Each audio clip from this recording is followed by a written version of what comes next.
Welcome, everybody. Welcome, welcome. I am here to we're going to discuss the transactional analysis today. So this is a complimentary video, complimentary materials that you can watch.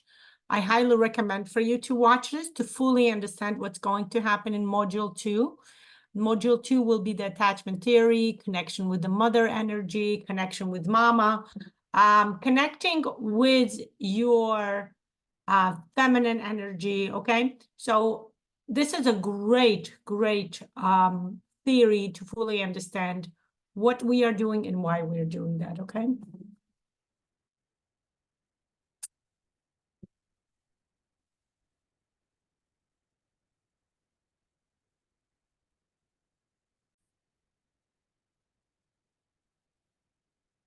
The founder of the transactional analysis is Eric Burne. Eric Burne is an American psychologist. He, as you can see, he was born in 1910 and he lived for 60 years.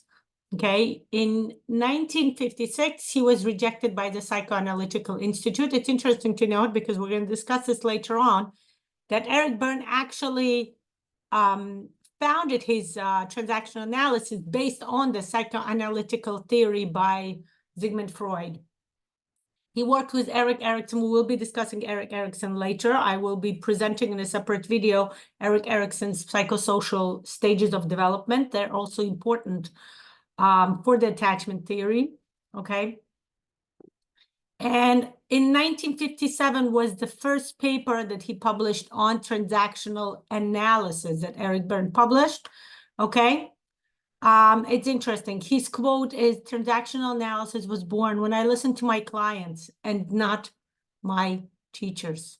Okay? The truth is, transactional analysis, even though this was published in 1957, transactional analysis gained worldwide attention and interest and recognition much later. In 1967, actually. In the 70s and the 80s, it started developing more. We're going to talk about the attachment theory, John Bowlby theory, and that actually was also based on transactional analysis, on the ideas within the transactional analysis, okay? When we refer to transactional analysis, we look at it as a form of modern psychology that examines a person's relationships and interactions, okay? Burne took the inspiration. He based the transactional analysis on Sigmund Freud's theories of personalities, and then we know that Sigmund Freud's theories of personalities included id, ego, superego, right? Burne went further. He had a lot of sessions. He looked at what his clients were talking about, and combining with his observations, he developed something that we call transactional analysis. It's a worldwide, fully recognized. There are transactional analysis. You can be purely a psychologist that practices transactional analysis and be quite successful. There are so many. There are modern day transactional analysis theories and understandings. This is really a comprehensive theory that really includes lots and lots of psychosocial development that we humans have, okay? The main assumptions of the transactional analysis, okay? Number one, people are okay. This is, by the way, the main essence within the coaching field, okay? You're okay, I'm okay, okay? We're going to talk about a little more about that quadrant, you're okay, I'm okay. The idea that when we come, it actually came from, it's a way to separate from psychoanalysis, psychoanalysis that we're clients were considered to be patients, okay? Remember, Freud was a doctor. He was a full-fledged doctor. Back then, up until like 1950s, when the field of psychology was developed and people became psychologists, they didn't have to become psychiatrists. To become a psychologist, they didn't have to get an MD. They didn't have to become doctors. Most psychologists, most theories that were developed within the psychology field came based upon the field of medicine, okay? And clients were conventionally treated like patients, okay? What is the formula when people go to the doctor, it's for what? It's for healing, okay? Something is wrong with me. Can you please provide healing? Can you please provide remedy?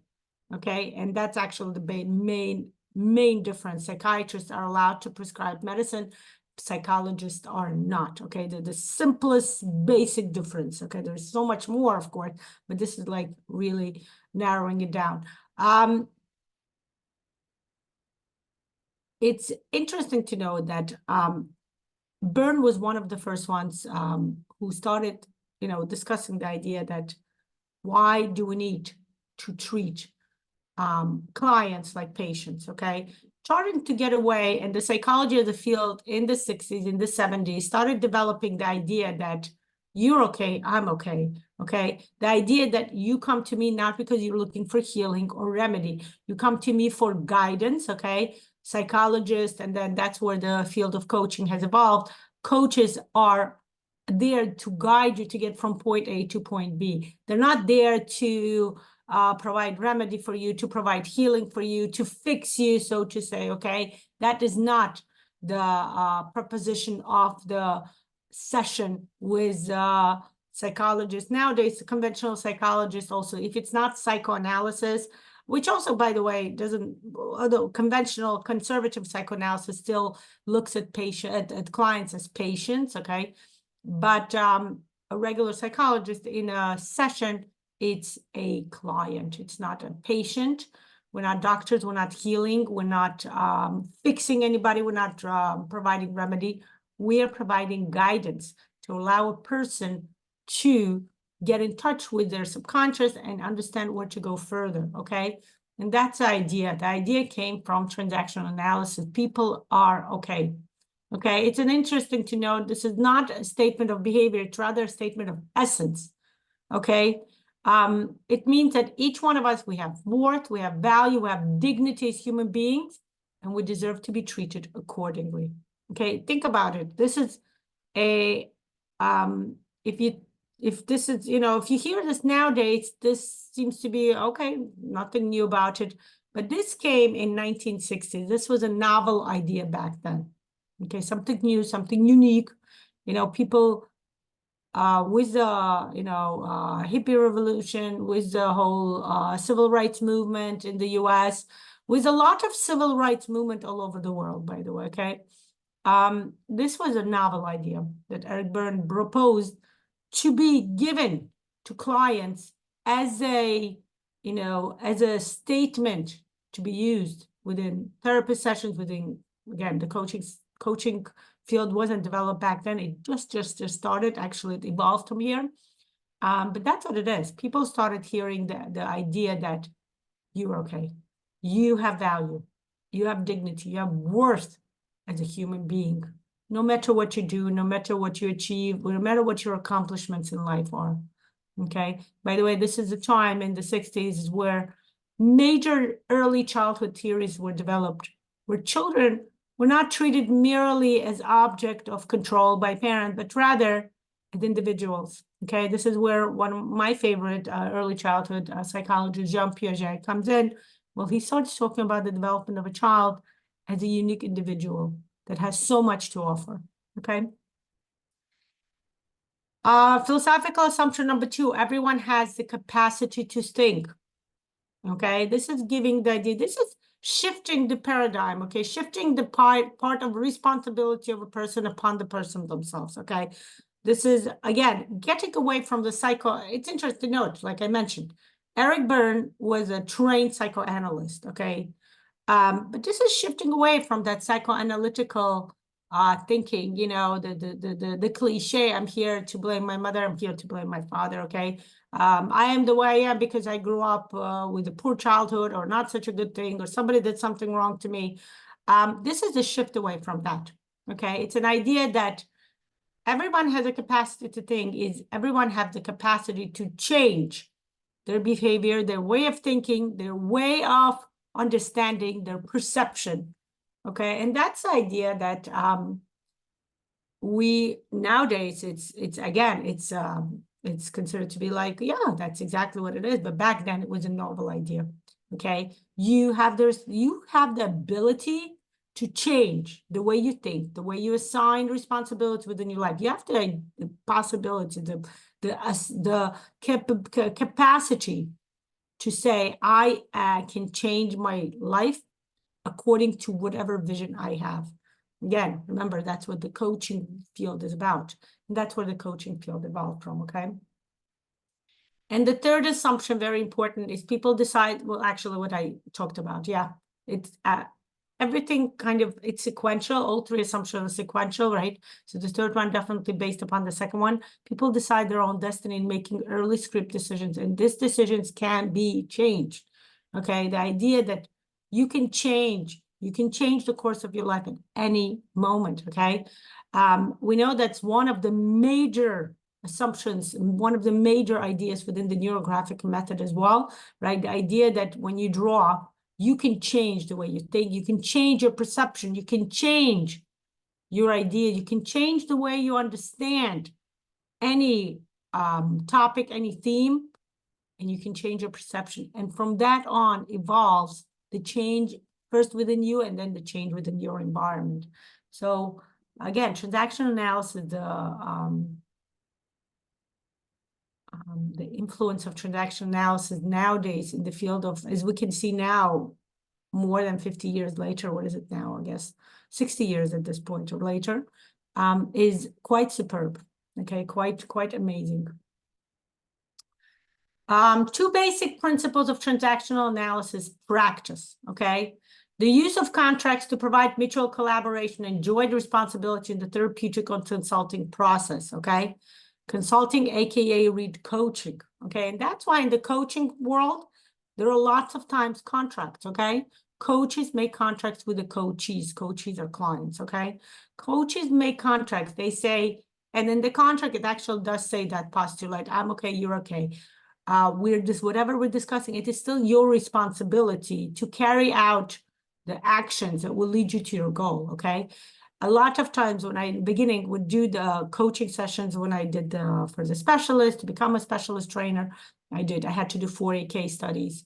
The idea was, it was very interesting to know, the idea was that a lot of time people come to me and they would think it's a psychotherapy session. They would start talking about what was wrong, what the mother did, what the father did. And I was not so trained back then, right? And I would have a hard time, like, how do I steer them correctly into the coaching session, which is, let's focus on where you want to go. Let's not focus on the past. Let's focus on the future. Where do you want to go? Okay, people thought that the coaching session was like, just come and you quell, you come and you complain, you talk about what is the problem, what is the issue, what's wrong with you, what's going on with something you're not happy about. And that's something that that's an important difference between the coaching sessions and the psychoanalysis, psychotherapeutic sessions, right? Coaching sessions are focused on, let's go to the future. And the contracts are very important in the coaching sessions. It's about the responsibility, assigning the responsibility to the client. It's not my job here to, again, quotation marks, fix you. No, that's not the goal of the coaching session. The goal is to provide necessary guidance, to provide necessary understanding within your goal, within your topic, within your thematic area, that you will gain the necessary idea to go further.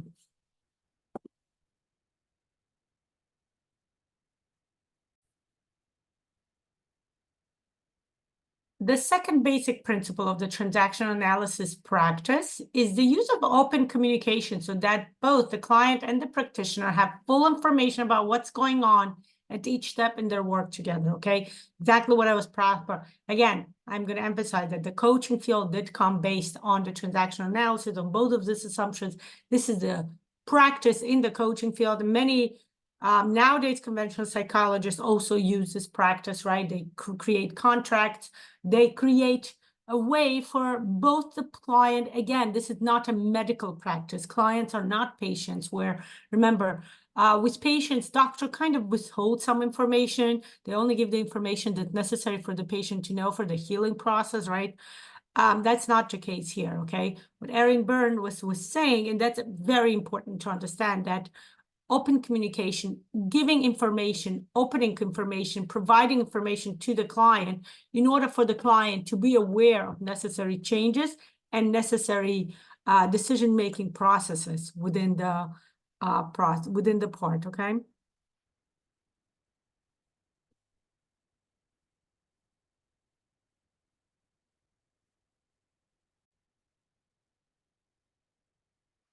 The goal of transactional analysis is the achievement of autonomy through updating the strategies for dealing with life that we decided in the childhood, okay?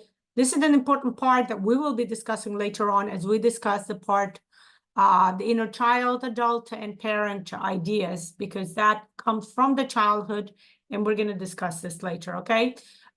In our case, in this specific case, for these purposes, autonomy is defined as awareness, experiencing the world through pure and centered impressions, living in here and now, not in the past or not in the future, okay? That's the goal of transactional analysis, get you back to the present, okay? We're gonna discuss this again later in details. It's about spontaneity, freely choosing and expressing one's feelings to go from any ego state, parent, adult, or child. And it's about intimacy, openly sharing authentic feelings and wants with another person without racketeering or game playing, without the feeling that you must or cannot do something or can, okay?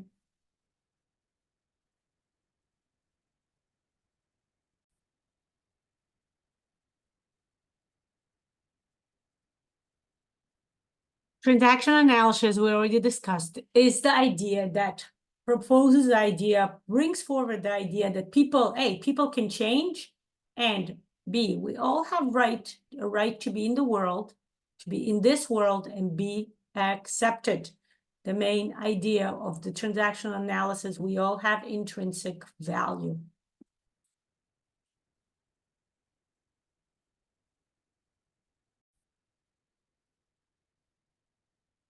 So here we're going to discuss the OK models, okay? OK modes model that transactional analysis has brought forward. Again, this is the main postulate, the main idea within nowadays most psychological sessions, psychotherapeutic session, and definitely all coaching sessions, okay? This is an idea, the main idea of how coaching sessions are supposed to go, okay? The idea is here, okay? Life positions. In the process of growing up, people make basic assumptions about themselves and others.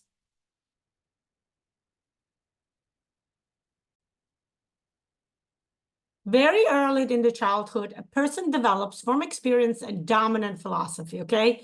The philosophy gets developed basically very early based on their interactions. Little children, tiny children, we're going to go as early, nowadays they say as early as second trimester of pregnancy. The fetus starts developing certain assumptions, certain understanding that at this point, when they grow up, adults have it in their very, I wouldn't even say subconscious, they're unconscious, right? Very, very, very deep within their consciousness, okay? And then, of course, as the child is born, infant area, growing up, toddlers, we have an array of various interactions, okay? The first interaction, of course, is with the mother, which is what we're exploring in module 2, the interaction with the mother. Then it goes on to interaction with the father, interaction with siblings, family members, of course, later on. Nowadays, a lot of times, children are given to babysitters from birth or from early on, right? Children are put in daycares. I know children are being put in daycare since they were 6 weeks old, very, very early. So the idea is that children start getting interaction with people outside of their family, with people who are not their immediate members, okay?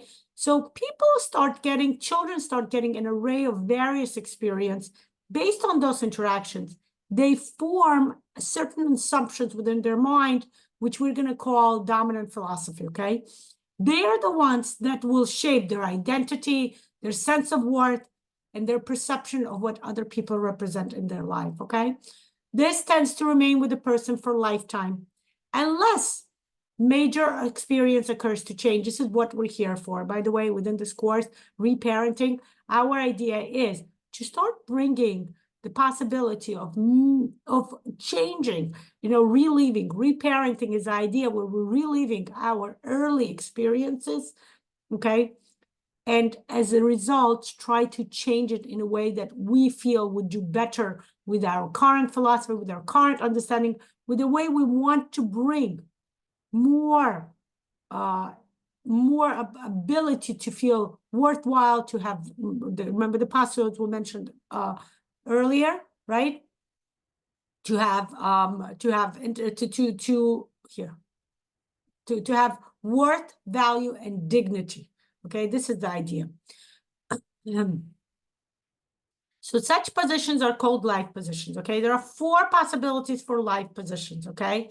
One of them is that I am not okay and you are not okay, okay? The person feels not worthy for themselves and the person doesn't view the world.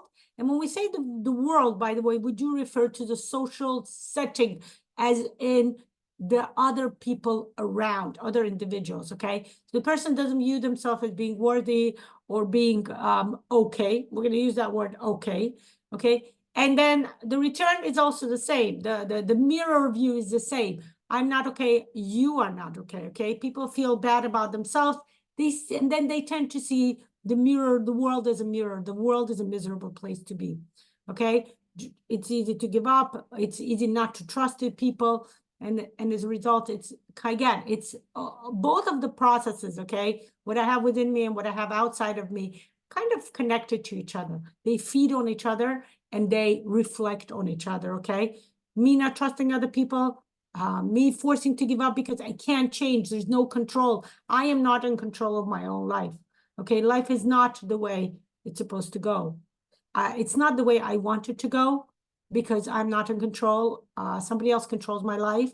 So as a result, I don't trust other people. As a result, I don't have confidence within myself, okay? I'm quickly going to read 4 postulates, and then we're going to discuss details. The second postulate is, I'm not okay, you are okay, okay? I don't have value, but you actually do, okay? You're more worthy than me, okay? You're a more important person than I am. Third postulate, I'm okay, you're not okay. I have value, I'm worthy, but you are not, okay? You're on the lower level. And the fourth one is what we are striving to achieve. You are okay, I'm okay. I'm okay, you're okay. We both have value, okay? So I discussed in detail the first, I'm not okay, you're okay, you're not okay. Okay, this reflection, mirroring. I don't have enough worth and value and dignity in this world, and as a result, you don't, because I mirror everything, okay? The second postulate, I'm not okay, but you're okay. This comes from, we're going to talk about the ego states later on, the child, the parent, and the adult, okay?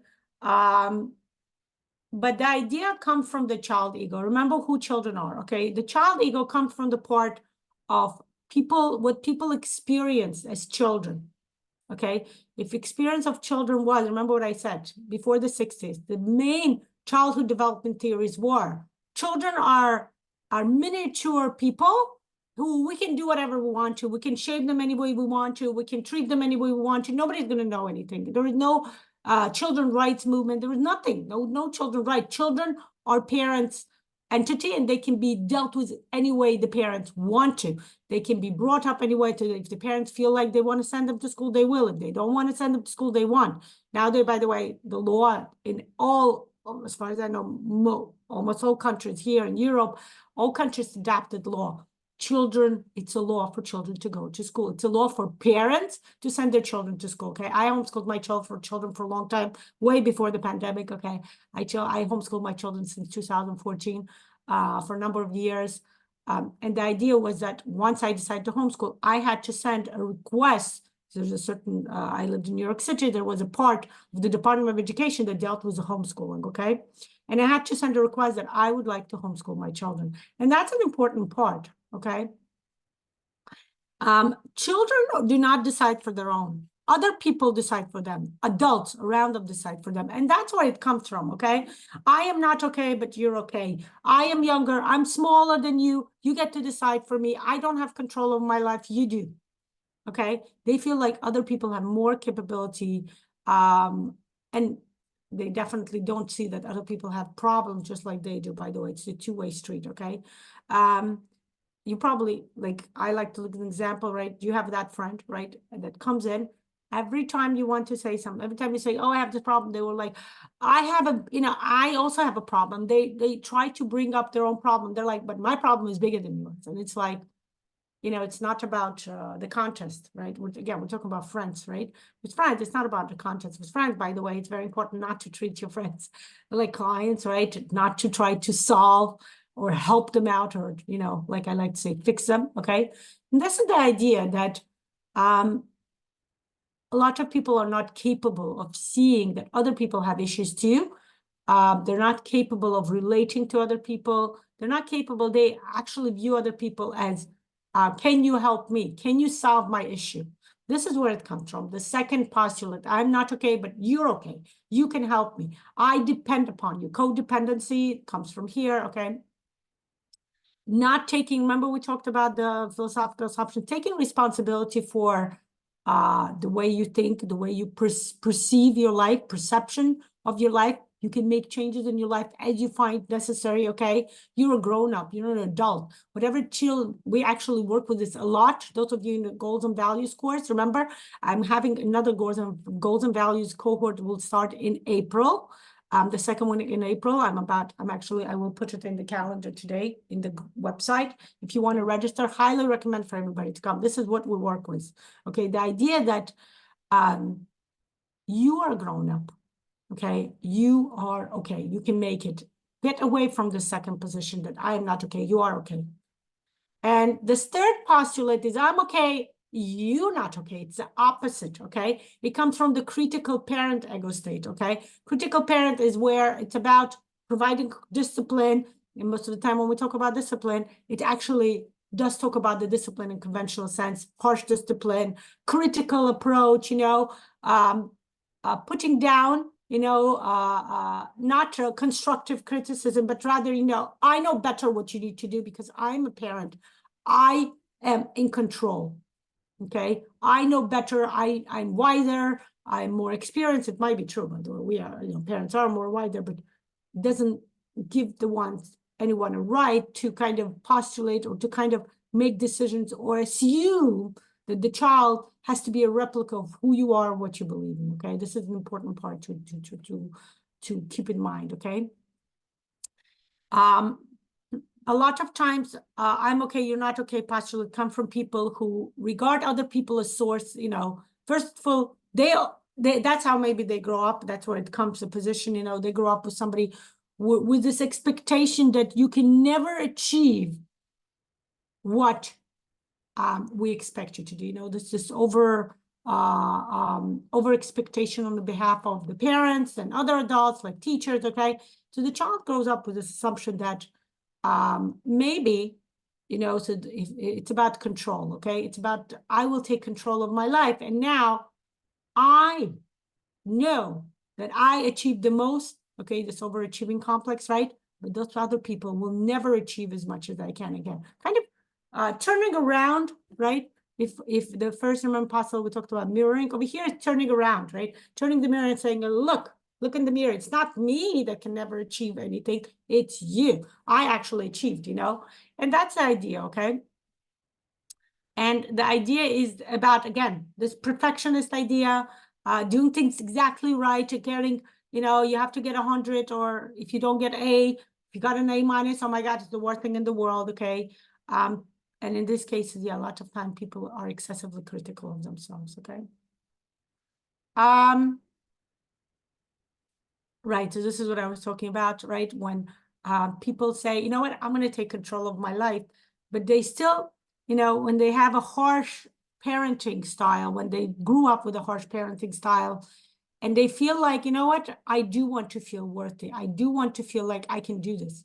So they adapt this lifestyle but they don't adapt it fully, okay? They do see themselves as okay, but they have like a broken mirror kind of thing, you know, where they tend to see other people as not worthy, as not being able to ever achieve as much as they have achieved, okay? And the last postulate is I'm okay, you're okay. This is the healthy position that we consider okay. People with this position express founder confidence in themselves, and most importantly, believe that, again, it's a mirroring state. Okay, similar to the first postulate is that I am okay and you are okay. Okay, remember the first postulate was I'm not okay, you're not okay, mirroring. Over here, it's similar, okay? I'm okay, that means you're okay. You're okay and I'm okay, okay? We see each other as a mirror. We mirror each other, we reflect each other, we work with each other. It's a healthy interactive theory about being okay with the way we are, okay? Now let's go into the ego states and transactions, okay? Transactions is what the word transactional analysis is based on. Again, it's based upon the transaction, the interactions between people, how people tend to interact with each other, okay?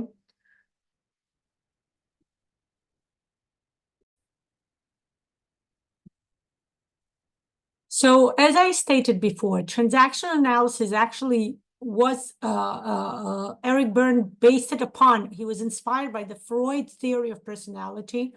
Okay, primarily he believed that the human psyche is multifaceted and its different components instead that produce a variety of emotions, attitudes, okay? As we talked about, Dr. Eric Burne developed it in the 1950s, right? And he, again, the term transactional analysis is about transactions, social interactions between individuals, okay? So Freud originally had posted 3 individual possessions within 3 ego states, okay?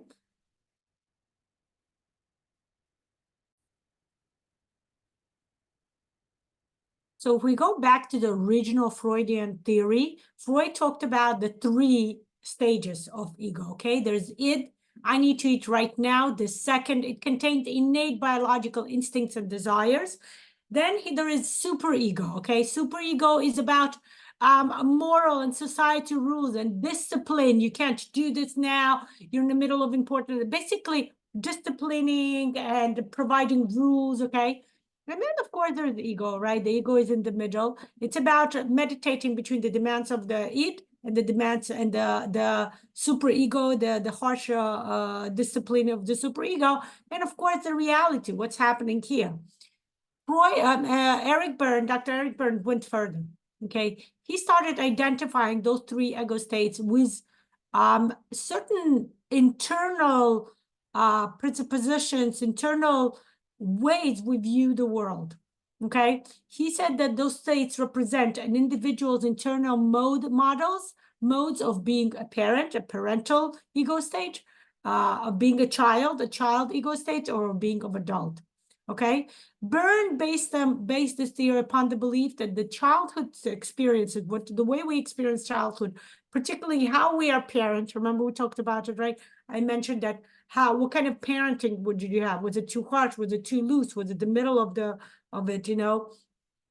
It affects the developmental formation of how we view the world, okay? How we connect to the world, how we interact with other individuals, okay? Hence, again, the word transactional analysis, our transactions with other people, okay? And we constantly tend to be in 3 different states, okay?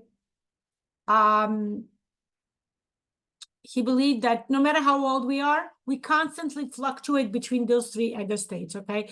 Our reactions to what's happening around us, most of the time, they come out. Theoretically, okay, our optimal way of behaving would be adult, but during the stress situation, during situation where we're not relaxed, but rather we are called upon to make decisions, to make action, to take actions, traumatic situations, like I said before, stress situations, we often forced to fall into one of those 2 behaviors, either a parent or a child, okay? Let's get to know each, let's discuss each behavior separately, okay? The parent ego state contains behavior, thoughts, and feelings copied from parents and parental figures. Okay, this is where it's based on. The child ego state is behavior, thoughts, and feeling replayed from childhood. Okay, it's kind of regressing back to your childhood when you act as a response to certain stress or traumatic situations around you. And of course, adult ego state is behavior, thoughts, and feelings that are direct responses to here and now. Okay, you guys see the connection to what the Freud connected, the same connection with the same ego state that Freud had. He named an id, superego, and ego. Over here, Eric Burne kind of renamed them. Similar idea, but evolving much more from that. Okay, adult ego state is dealing with reality, getting to the present, here and now. We're going to do a hands-on demonstration now, okay? I want to tell you a bit more about what the states represent, okay? A parent, okay, when we're talking about a parent can be nurturing, caring, loving, supportive. A parent is the ego state that sets boundaries, ensures safety, thoughtful, and affectionate, okay? But there is also a different type of parent. A parent can be demanding, can be angry, can be criticizing, nagging, excessive or lower expectations, rescuing, patronizing, okay? The ideal, the correct, the optimal parental state is nurturing parental state. A parent who wants to nurture the child, setting boundaries, but they are respecting the boundaries, the boundaries of their child, okay? The child ego state it's about connecting to your creativity. It's about connecting to you being joyful, creative, intuitive, playful, impulsive, spontaneous, okay? But it's also about connecting to the childhood instances when a child felt angry, anxious, rebellious, compliant, you know, the need to be compliant, not because you wanted, but because some corporal punishment, the need to comply, to be feeling scared, to be a people pleaser, to have this perfectionist idea that I must be perfect in order for others to love me, to accept me, to value me, try too hard, have the need to be too strong and put up this I need to be strong, put on this mask, wear the mask of being strong in order, again, to be valued, accepted, and dignified by others around you. An adult is the optimal response. This is what we always strive to get into. An adult is an appropriate response to here and now. It's about being rational and logical, thinking, objectively problem solving, integrating new ideas. I want to add here again, the idea that hasn't been yet as much proposed as we want it to be accepted of emotions, be able to, we're going to talk later, I'm going to make a separate video about containment, okay? The idea that we need to be able to contain the emotions of other children, okay? We're going to actually talk about it, not this session, next session. Containment, okay? Allowing the child to express themselves emotionally, accepting various emotions that the child expresses, and allowing that to sink in, allowing the child to being present, accepting the child any way they want to express themselves. And of course, giving the idea that that means you do not harm others, but I accept and value you with various emotions that you have, okay? And that's about an adult, okay? Not just adding the rational, logical thinking, which is very important, objective problem solving, bringing the space, the necessary space for people to allow for their emotions, okay? Let's do I'm gonna actually turn my camera around, okay? You can watch me do this. You are welcome to do this yourself if you want to fully internalize it. Watch me first, I would assume. And then I'm gonna watch me first, and then if you want to rewatch it to fully understand the theory that I'm planning to present here for you, okay, this is not a drawing. This is an actual practical, hands-on way for you to relate to the theory, to fully understand what this theory represents, okay? I'm going to stop the sharing, okay? Let me transfer my camera. Give me a second.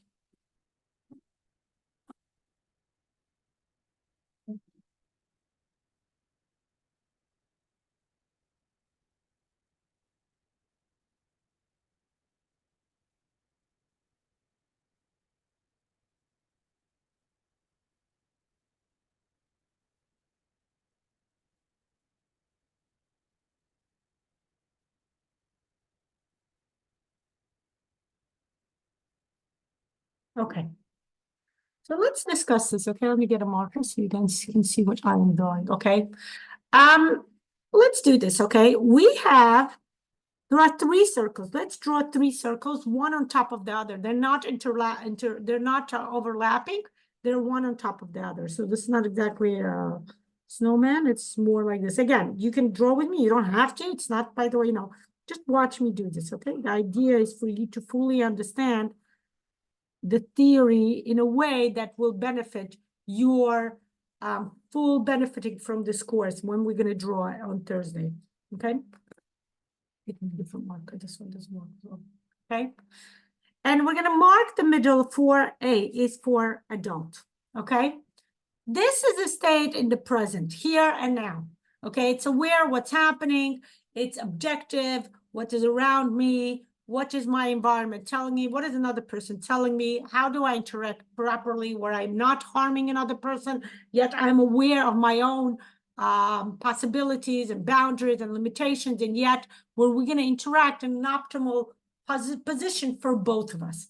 Okay, what needs to be done, what cannot be done, what should be done. Okay.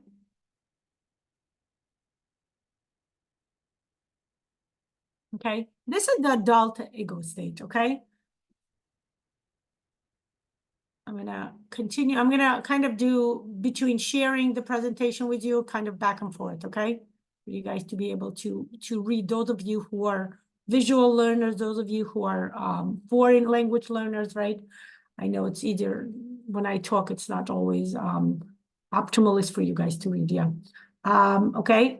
The adult serves as a data processing center. The purpose of the adult ego state is to negotiate between who I am and other people, and to seek objectively, am I falling into a parent or a child ego state? And then why? How do I deal with it? How do I get out of it? Again, to get back into the adult mode, to deal objectively with what's happening around me, okay? An example of that would be, I see that Susie's house was burnt down. Mom was right. I should not play with matches, okay? This is the inference, okay? This is the conclusion the adult state, ego state makes, okay? Connecting, understanding correctly what is being said to them, okay? Now, if you look, the top part, okay, you can add the letter P here, okay, is represented by the parent ego state, okay? The parent ego state is about it connecting us to the way we saw our parents behave, the parental style we experienced in our childhood, okay? The values, very important to note. Again, those of you who've been in the goals and values, you can connect back to what we're discussing there in the course. The values that were proposed to us by our parents, behaviors, set of behaviors, the way parents reacted to certain stressful situations, traumatic situations. When I teach the money course, right, I talk about how parents reacted to when there was not enough money, when there was too much money. There's no such thing as too much money, right? There is a lot of money. When money came in, how did parents react? Okay, this is the set of behavior and thoughts and values that we intrinsically adapted as children and constantly act whenever we get into the parent mode, okay? In the best and the optimal way, it will connect us to the type of care and love we received, okay? Remember, we talked about the 4 OK positions, the idea of the self-value, okay? But it also can be connecting us to the harsh parenting style that we received. You know, you don't deserve this. You're not going to get candy unless you do well in school. You're not going to get paid unless you get, you know, the monetary value. Again, placing a certain set of values on the child where the child feels they need to do something in order to feel accepted and valued and dignified by the parent around them, okay? Parent consists of recordings of external feelings, external events, okay, experience a child, again, from birth to approximately the first 5 years, they would say even up to 7. Now people say even before birth, like I said, the second trimester of a fetus development, okay? Examples of external, okay? This is about external events. This is the external connection. The way I feel people view me, not the way I feel internally. That would be the child state, by the way. The parent state is, how do people view me? How do people see me? Will take you back to the way your parents viewed you, or at least the way you're perceived, your perception of how your parents viewed you, or the value that the parents assigned you, okay? Connection to the childhood, connection to the parent ego state. Examples would be, do not play with matches. Okay, more of a, talking down, more of a giving, kind of giving orders kind of interaction, okay, transactions. Remember to say please and thank you. Do not speak to strangers. Okay, notice this is statements. They do not initiate conversation. They do not initiate dialogue. Okay, this is a monologue. You do this. You do as I say. Okay, very parental point of view. And of course, if we draw the letter C on the bottom, okay, the C on the bottom represents the childhood, okay? By the way, this is the way the transactional out. This has to be in this sequence, just FYI, okay? You cannot change the letters around. This has to be, this is how transactional analysis, we're gonna, again, I'm gonna tell you a bit more later on for you to understand. We're gonna actually do some practical explanation, but that's why it's important if you are drawing with me to draw it in this way, okay? Okay, the childhood state takes us to our feelings internalized, okay? This is important to note. Internalize our feelings of feelings and emotions that we experience as children, our set of behaviors that we connect to, okay? It's about like, that's what the psycho therapeutic sessions of regression, that's what it takes. You take you back to your childhood to kind of relieve and maybe change the behavior that you exhibited as a child, okay? Certain behaviors, certain set of actions, certain set of thoughts, a lot of connection to your emotions and feelings, the way they were accepted or in most cases not accepted by the parents or adult around you, okay? Examples would be, I feel happy when mom hugs me. That Late Nights movie was very scary. Notice a lot of emotions here. I feel sad when mom is sad. Okay, connecting. When a person gets into the child ego state, it's about connecting feelings and emotions, overtaking thoughts, overtaking rational connection, okay? It's just feeling and thoughts. Remember, in the adult state, we'll tend to connect the thoughts with the mind with the emotions, right? You guys remember we drew last session, the additional drawing that I showed you, right? The second part, right? So getting into being an adult is connecting the mind with the emotions, and thus the body has a chance to go to connect to the soul fully. Okay, it's about being in the state of the body here and now. Okay, I'm sorry, not here now. Being in the state of the emotions, regressing back and saying, I felt painful, I felt pained. Mommy hurt me, or daddy hurt me, or somebody hurt me. And now I feel hurt and I feel like a child. I want to cry. Being able to cry as an adult is connecting back, going back to the emotional plane of being a child, okay?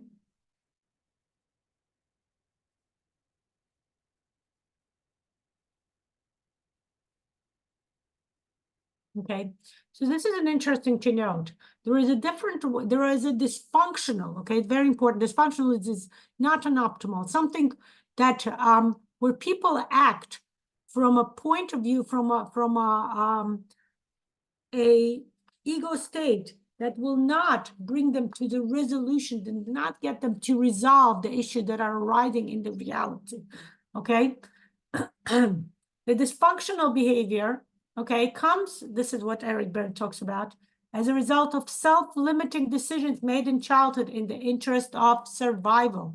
Okay, I talk about it a lot. Our main goal in life is to survive. So we often adapt behavior, thoughts, emotions that will lead us to survive, that will take us out of the stressful or traumatic situation and bring us to survival, okay? Burne called this life script. That's actually a transactional analysis term, okay, life script. Okay, the preconscious life plan, subconscious, I would call it, life plan that governs the way life is lived out, okay? When we resort to interacting with somebody from the state of the parent or the state of the child, it is often an unconscious or subconscious reaction that is used. And it kind of takes us away from being conscious, from being here and now, from being and acting as an adult, okay?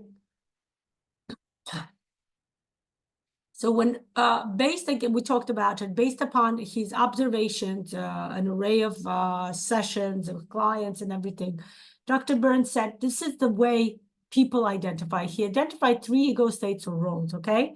The child state, again, restating what I said before. The child state is when we go back to the feelings and action that we have been engaged to when we were children, okay? Sometimes it's a negative state. Sometimes it's a hurt, a traumatized child state. And our goal is to get into the optimal child state, which is nurturing child state, okay? Nurtured child, okay? So we know that we actually talked about it, okay? Creativity, spontaneous wonder.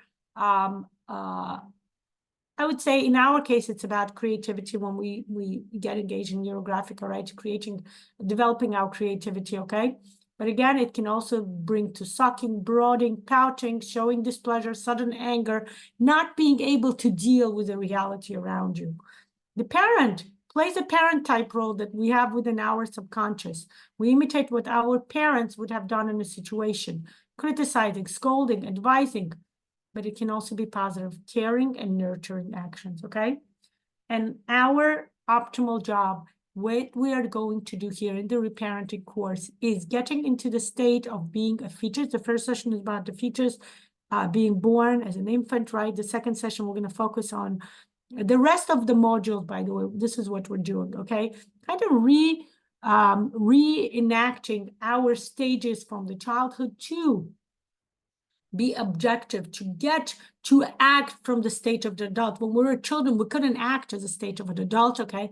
We had to act as children. We didn't know better, okay? We didn't have much experience. Now we do. Now we are more connected to our rational and objective behavior. Now we can connect our emotions with our rational, with our thoughts to properly, fully connect to what is happening and kind of relieve that situation from an adult point of view, giving the necessary resources, remember our favorite coaching world, resources to deal with the situation in a proper way, okay? Adult state is stable, reasonable, making rational decision, connecting to our emotions, being able to contain emotions, and using it to make the best decision possible for us, okay? For the reality, for everyone, not just us, but also people around us, okay? And that's the goal of the transactional analysis, to help people understand that each role does have its place. It is important for us. There will be time when we do need to get into a childhood state. Like again, when we draw NeuroGraphic and we want to be more creative, regress back to our inner child. When we need to do the reflection process, right?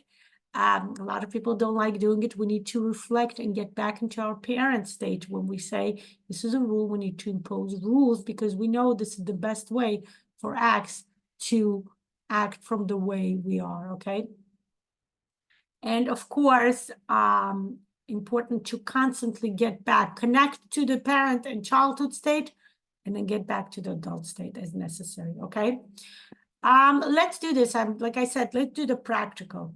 Okay, Burne, the transactions that we talked about, various behavior. Burne, actually, there is a book he published called The Games We Play. Okay, Burne called them games. That's an interesting way to understand it. He kind of, again, brought us back to the childhood state.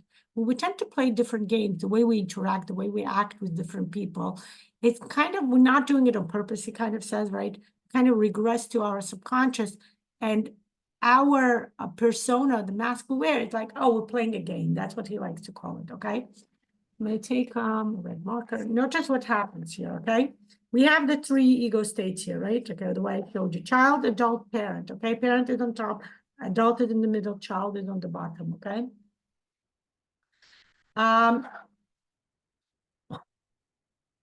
Sometimes people interact this way, okay? Somebody talks to somebody as a parent, and the other person reacts as a child, okay?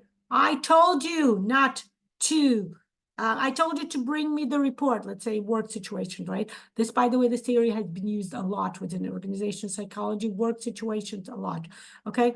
I told you to bring me my report. The report had to be submitted by 9 a.m. Why weren't you here at 9 a.m.? I had to take my child to school. I was being late. There was a traffic, okay? Acting like a child, having to what? To answer back, having to kind of come up with an excuse on why you didn't do what somebody else expected you to do. One acts as a parent, one acts as a child, and it's a double way. Okay, when I'm drawing with a red, that means that we're getting in the non-optimal way. Okay, there is no adult here. Okay, this person doesn't want to act like adult, and understanding that people have different situations that may impact the way the behavior is, right? Person is late, that means something impacted it. This person doesn't want to act like an adult and explaining that things happen, right? But rather gets in the mode of a child where they have to what? Act defensive, okay? The appropriate way would be, and here's why I'm going to use a red marker, would be to, yes, say, why didn't you bring me the, why didn't you bring me the, sorry, just to be not here, here. Okay, why didn't you bring me your report? Okay, the parent, the person is asking somebody to work, why didn't you bring me your report? Okay, and the person gets into an adult state, acting like a parent, right? Because it's still disciplinary, it's a boss, okay? His job to make sure that all the other employees are following their set of responsibilities as this employee, right? But still getting back to the adult state and saying, you know, I'm open to hear what the person says. I'm not just reprimanding this person, but I'm open to hear. And this person going away from the childhood state of being totally defensive, saying, you know, my apologies for being late.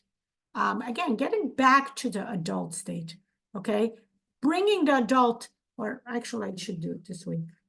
Going back from the parent state into the adult state, and even though the employees do act sometimes like children because they have to answer back to the boss, to the parental authority figure, right?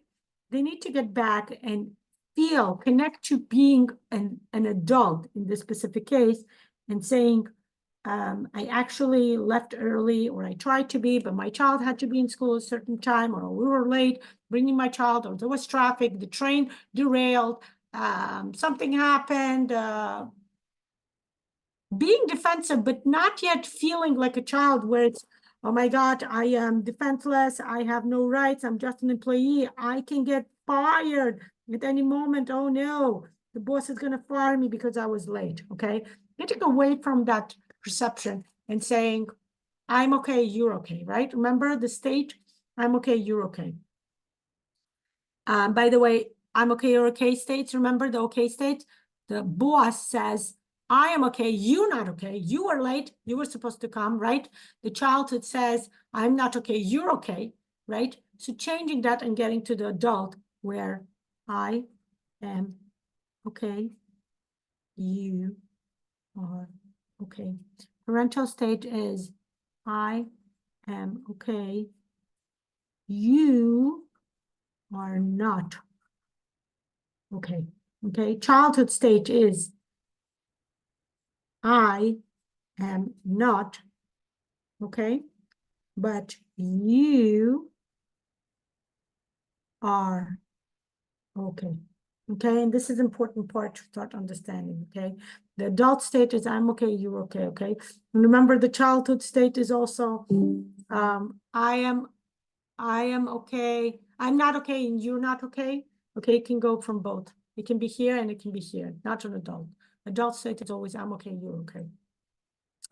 Okay, so that's an interesting part of understanding what are we doing in the reparenting course. We're actually connecting. Okay, this is exactly what we do. We're connecting the parental state. Okay, connecting to understanding that as parents, yes, we can impose rules and set of rules and boundaries, but we need to learn to act like adults, treat our children like adults, treat the employees like adults.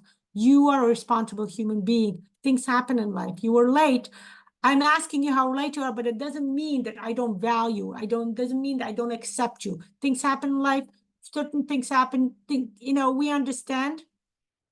Can you just tell me and maybe learn from a lesson that maybe leave earlier so that if you happen to hit traffic, you will still be on time for the important meeting, okay? In the childhood state, the same thing, learning, in this case, as we are reliving such a situation on a subconscious level, putting us back, connecting us to the adult that we are, certain set of values, certain way of belief, certain belief system, thought system, accepting the emotions, accepting the fact that I'm scared of my boss because both represent the authority figure. Not about being scared, it's about respecting your boss, respecting the rules that you need to follow in order for you to prosper in your job, to go, to grow in your job, okay? Connecting it to the adult, okay? And that's the idea, connecting the inferior position, if I can say so. It's not really inferior, okay? It's important to understand, for both also to understand that workplace is a place where we both benefit, and it's a system of both benefits, okay? You work for me, I pay you money. You help me develop my business, I pay you money, okay? And same thing here, I help you develop your business, you pay me money, okay? Connecting to the adult in the middle, okay? Yeah, let's look at the okay systems that I explained to you, okay? I'm okay, you're okay is an assertive state of adult, okay? Child that says, I'm not okay and you're not okay, it's about being manipulative, okay? By the way, people write dissertations on just these 4 figures, okay? I'm not okay, you're okay, submissive child, okay? Says that to the parent. And I'm okay, you're not okay is a transaction of an aggressive transactions between the parent to the child, okay? Notice the smiley face, very well documented here, okay? Let me show you another set of drawings, okay? Look what happens. What else are we doing in the reparenting? Let's go further. Let's go deeper. Are you ready? I hope you are, okay? Again, 3 vertical circles. 1, 2, 3. Okay, remember, childhood is always in the bottom, adult here, parental here. Okay.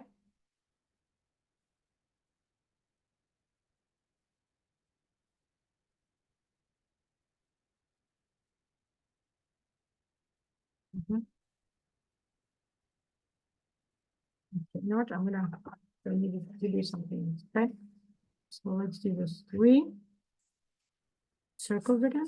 Doesn't matter, they're supposed to be on top of each other. Okay, so this, we know this is adult, this is parental. We're going to talk about the childhood, state of childhood. Okay, I'm gonna write it here, C2.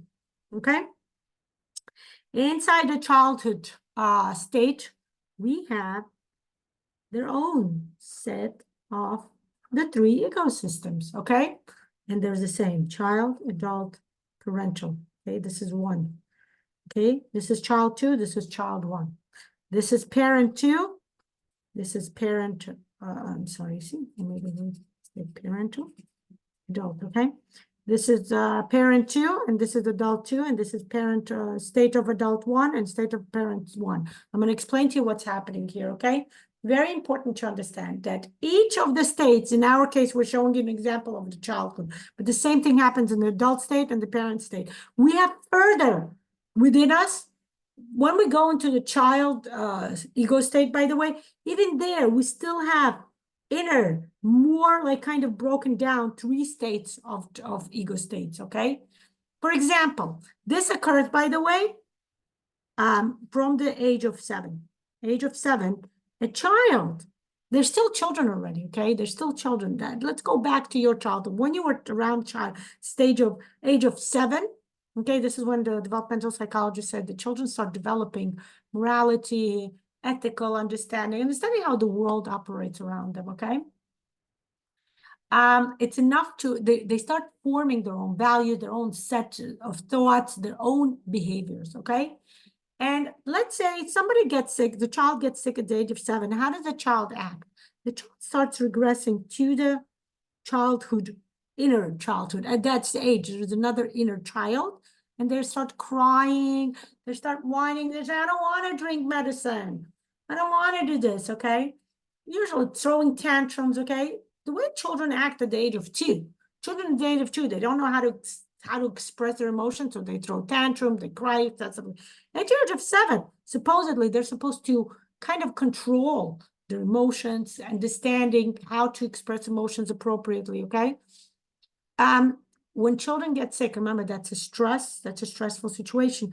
They will revert to, in our case, I'm showing an example, acting like a further childhood state, okay? Sometimes, and the reason why they do that, by the way, it's important to understand, because they need attention.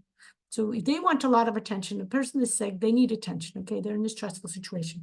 So sometimes they will refer to the state of a child, right? They will start acting like a 2-year-old, which is C1 state, okay? And thus, they will say, parents, I want you to nurture me much more than a 7-year-old need. Give me more attention than a 7-year-old need, okay? It's interesting to note that sometimes they will act, okay?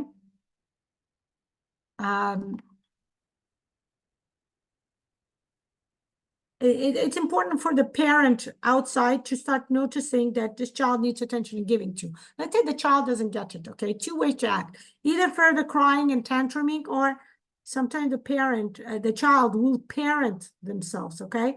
They will say, you know what? I don't get what I need from the adults around me. I will have to provide it myself.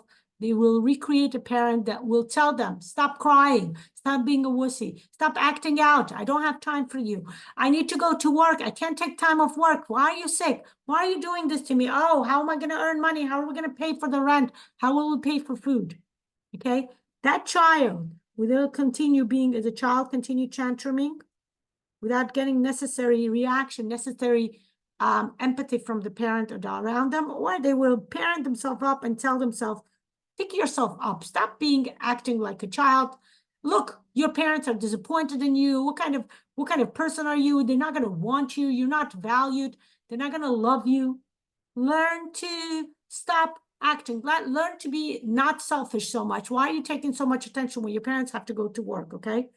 And thus they kind of reinforce the adult within them. They will say, you know what, even though I'm sick, I will go to school, or they pretend they're not sick, okay? They will put on a mask that will kind of, they're children. You've probably seen children that they act like miniature adults, okay? They kind of act in a way where they will, you can see, by the way, this is adults that have been acting like children, like adults, adult people in reality, when they adapt an inner adult to be their main person or an inner parent, like being overly critical, you will see them, even as children, they will be overly critical to their siblings, to other children around, right? They grow up to be adults who are harsh and perfectionist and asking other people to be a perfectionist, okay? This is interesting to note, okay?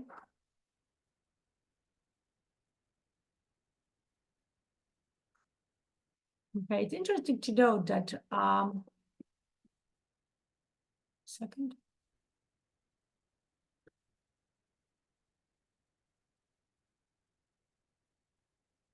Okay, so when children act this way, they're asking for attention, they're getting into the child mode, they want attention from the parent, right? Yes, they may not want it in an appropriate way from what we parents view appropriate way, but for children, this is the way it is. They think that if they act more tantrumy, okay,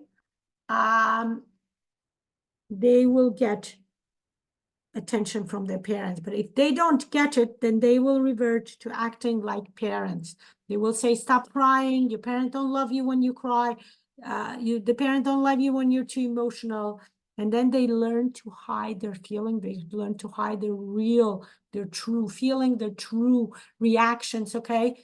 They learn to be a bit harsh on themselves. And then when they grow up, they're a bit harsh on others, okay? It's important to understand that. Here, I want to show you what happened in a scenario when the child does not get the necessary empathy from the parent, and as a result, they develop the following understanding of how the world will operate, okay? It's about don't make it, don't act too much, you know, please others, try harder, be strong, okay, be perfect. Because the parents don't have enough resources to give the necessary attention and give resources to their child, the child will adapt this necessity too. I will not belong if I don't act strong and perfectionalized, okay? I don't feel important unless I bring only A's or unless I act strong. This also happens when often children, you notice that children will parent their parents, okay? They take care, okay? There are adults like that, but there are children also like that. It comes from the childhood state where if I don't take care of mommy, mommy is depressed, mommy is upset about something that happened either between parents or at work, okay? Whatever external situation, the parent doesn't have enough resources to deal with on its own, so the child will adapt their own parents. That's a huge, huge connection to the way things are not supposed to be done in real life. Okay, in reality, parents take care of their children. Children do not take care of their parents. Okay, children who tend to take care of their parents in early age, they develop this. I am not valued. I am not valued. I am not dignified. I'm not accepted unless I learn to please others, to try harder than what I can, not being aware of one's boundaries, not being aware of one's limitations, you know, burning up, right? That's the idea. Okay, let's do one more, okay? One more illustration I want to show you, okay? Let's do this again. Okay, again, 3 circles. Parent, adult, child, okay?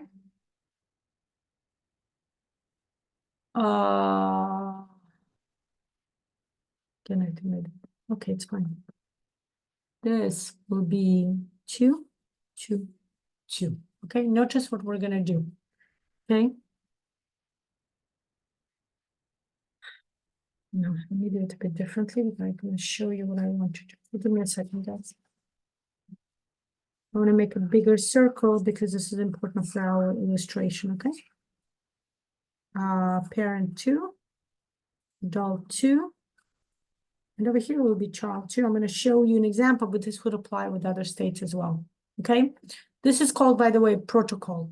Okay. What I'm showing you different states, how we can go within different state, even further into different states. Okay. Regress further and further within stressful and traumatic situations. Okay. Remember we just discussed this situation when we regress to our childhood state. We can further regress to the way as children we acted, okay? Whether we needed to adapt to be more tantrumy or maybe act more like parents, okay? Okay, and which is what we have here, right? This is parent 1, adult 1, and I'm gonna write outside because I'm gonna show you something else here. Child 1, okay? Inside the child 1, there is further, remember what I said? We further break it down. Inside within the child, when the child refers to the age of tantrumy age, the age of 2, toddler age. Okay, this, by the way, this develops, this stage is develops from up until 18 months, okay? The child will further, you will further regress to your childhood state if you don't get the necessary reaction as you're regressing here, okay?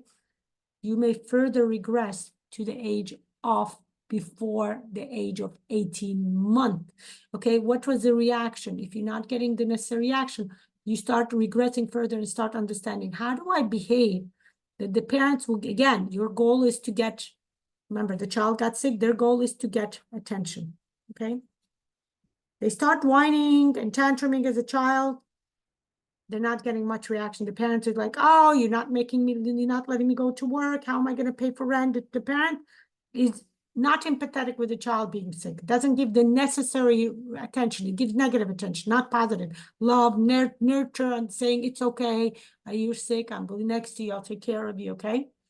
The child will kind of regress further back until the age of 18 months, okay? In 18 months, they will regress back, and that will be not just a subconscious level, but rather unconscious level. When the baby cried, infant cried, did baby get a response from the parental figure? In most cases, it's the mother. Did mommy pick me up when I needed to be changed, when I needed to be held, when I needed to be fed? Did mommy feed me right away and she made me wait for food? Eating disorders come a lot from this stage, by the way, okay? Was mom even available? Am I crying and strangers would come approach me, but I only want mommy because the children have, again, we talked about attachment. We will talk about it later. I'll make a separate video, okay? The result of this over here, we have developing wounded inner child, okay? And sometimes, okay, this is interesting to note, when we regress to this age, okay, when we regress to the age of 7 years old, okay, as adults, we're in state, when we start going into state 2, we get stressful situation, and we're like, okay, how did I feel when I was 7 years old? Okay, and sometimes we regress back to this age, but this age does not resolve for us things, okay? We need to learn to regress further into age of, let's name it C3, okay? Further into an even further protocol, further state of being a childhood when you lived before the age of 18 months. You kind of need to relieve, you need to kind of get, and that's what we're going to do in module 1. Module 1, we're going to figure out our relationship with the mother figure, okay? Connection to the mother, getting picked up when we needed to, getting fed when we needed to, getting the attention when we need it right away, because that's what children needs to be done, okay? Children need to get attention right away. They shouldn't be they shouldn't be crying out method should not be working. You know, Benjamin Spock should not have, that theory is a faulty theory on many, many levels, okay? And that's what we're going to do in module 1, okay? Fetus, the second trimester, did mommy acknowledge me? When she find out she's pregnant, did she acknowledge me? Was she happy? Or did she say, oh no, why is this happening to me? Okay. Then to regret, okay? And that's the idea. That can happen in the stage P. Parental stage can also. We need to learn, by the way, the stage of 7 years old, this is what we're going to do in module 3. Okay, this is module 2. In module 3, we're dealing with a father figure. We're going to figure out our set of values, learning what the world, how to make sense of the world. This is external behavior. External. Social environment. Okay. And this is internal value. Okay, how to develop internal value, okay? This is important to understand because this is how we develop. This is what's happening in the reparenting course, okay? One more illustration I'm going to bring you, okay, and we're going to be done. Okay, guys, if you don't understand, watch it again, maybe watch it slower, stop and make sense. It took me some time also to make sense of it, but it's absolutely brilliant, okay, to understand it, okay? One more illustration and we're going to be done almost, okay? Okay, and then we're going to have a giant circle here and a giant circle on the bottom, okay? Okay. I should do different again. Okay, do this, okay? Yeah, over here, we don't need the whole circle, okay? Parent, adult, child, okay?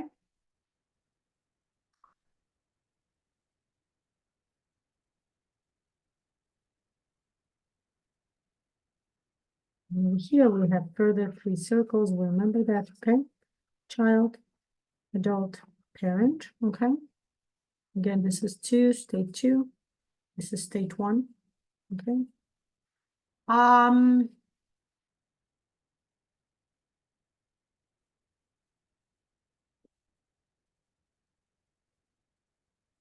Okay. We have following transactions, okay? Okay, important to understand what's happening here often, okay?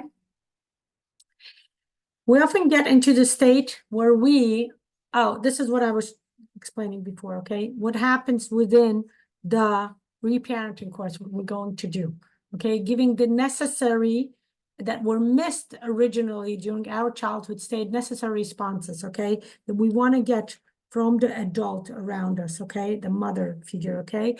Tender, love, care, nurture, attention, soothing words. We'll be using awareness phrases from the bodydynamics practice for each stage, okay? We're going to talk about, I'm going to make a separate video talks about bodydynamic stages, okay? The participant will get a chance to either primary or secondary inner state. Actually, it's exactly what I showed you, what I was explaining. Okay, that we will get a chance. In module 1, we will get access to original inner state of our childhood, working with our inner child, providing necessary resources that our mother wasn't able to give when it was important, okay? Relieving and giving it to ourselves, acting from an adult stage, giving it, working over here like this, okay?